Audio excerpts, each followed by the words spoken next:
غیر ڈرامے کا آنے والا ایپیسوڈ بہت ہی زیادہ انٹرسٹنگ ہونے والا ہے۔ عثمان جب وفا کے سامنے خلا کے پیپرز رکھے گا اور کہے گا کہ بیٹی اس کے اوپر سائن کرو، تو وفا تو کچھ دیر کے لیے جیسے پتھر بن جائے گی، لیکن چونکہ وہ فیصلہ کر چکی ہوتی ہے سالس سے طلاق لینے کے لیے اور سالس سے علیحدہ ہونے کی، اور دوسری طرف اب عثمان کی بھی یہ رضامندی ہوتی ہے کہ اس کی بیٹی سالس سے طلاق لے کر اپنی باقی کی زندگی سکون کے ساتھ گزارے اور اپنی مرضی کے ساتھ جیے۔ وفا اپنے باپ کی رضامندی کو دیکھتے ہوئے خلا کے پیپرز پر سائن تو کر دے گی، لیکن دوسری طرف سالس، جس کا وفا کے ساتھ رشتہ تو مجبوری کے تحت تھا، لیکن اب جا کر اس کو احساس ہوتا ہے کہ وفا کے بغیر تو میری زندگی کچھ بھی نہیں ہے، اور شفا کے ساتھ جس کو لگتا ہے کہ مجھے محبت تھی، لیکن دراصل شفا کے ساتھ اب اس کو وہ والی محبت نہیں ہوتی، کیونکہ شفا ایک انتہائی بدتمیز اور خود غرض انسان ہوتی ہے۔ اور شفا جو کہ ہمیشہ سے چاہتی تھی کہ سالس اور وفا کبھی ایک نہ ہو اور ان کے بیچ جتنی بھی غلط فہمیاں تھی، اب شفا مزید سر توڑ کوشش کرے گی کہ وہ غلط فہمیاں مزید زیادہ ہو جائے۔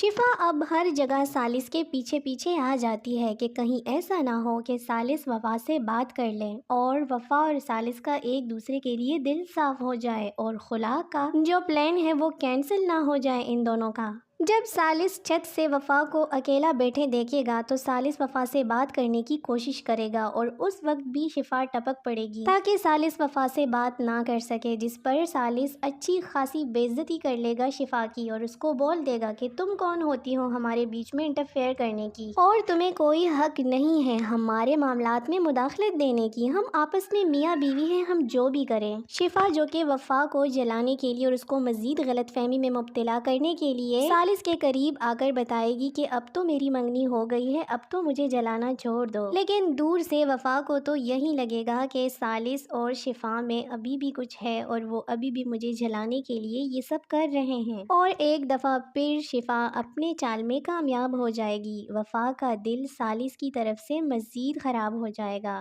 اور اب وفا سالس کی کوئی بات سننے پر تیار نہیں ہوگی۔ خیر، سالس جب اپنے کمرے میں غصے میں آ جاتا ہے تو بیٹھ کر وفا کو ایک دفعہ پھر یاد کرنے لگتا ہے، اور پھر وفا کو وائس میسج کرے گا کہ جب میری طبیعت خراب تھی اور تم کمرے میں آئی تھی، تمہارے ہاتھ کا وہ لمس میں آج تک نہیں بھولا جو تم نے میرے ماتھے پہ رکھا تھا۔ اس وائس نوٹ سے وفا کا دل تھوڑا سا پگھل جائے گا، لیکن شفا یہ کہاں ہونے دے گی۔ شفا ایک دفعہ پھر وفا کے پاس آئے گی اور کہے گی کہ تم کیوں سالس کے لیے اتنا مر رہی ہو اور تڑپ رہی ہو، تو وفا اسے کہے گی کہ میں سالس کے لیے بالکل بھی نہیں مر رہی، تو شفا اسے کہہ دے گی کہ پھر ایک ہی دفعہ میں طلاق لے کر اپنی جان کیوں نہیں چھڑاتی اس رشتے سے جو کہ بالکل بے نام ہے، اور تمہارا جی مانے یا نہ مانے، لیکن سالس ہمیشہ سے مجھ ہی سے پیار کرتا ہے اور وہ اب بھی مجھ سے ہی محبت کرتا ہے، اور یہ جب وہ تمہارے پیچھے آتا ہے نا، یہ صرف مجھے جیلس کرنے کے لیے آتا ہے، کیونکہ میں نے سالس کو ریجیکٹ کر کے منگنی کی ہے، اور مجھے تو بہت افسوس ہوتا ہے کہ وہ مجھے جلانے کے لیے تمہارا صرف استعمال کرتا ہے اور بس۔ دوسری طرف جب طلاق کی بات ہوتی ہے تو سالس کی امی کو بھی بہت برا لگتا ہے، کیونکہ اب اسے بھی معلوم ہو چکا ہے کہ سالس اب وفا کے بغیر نہیں رہ سکتا،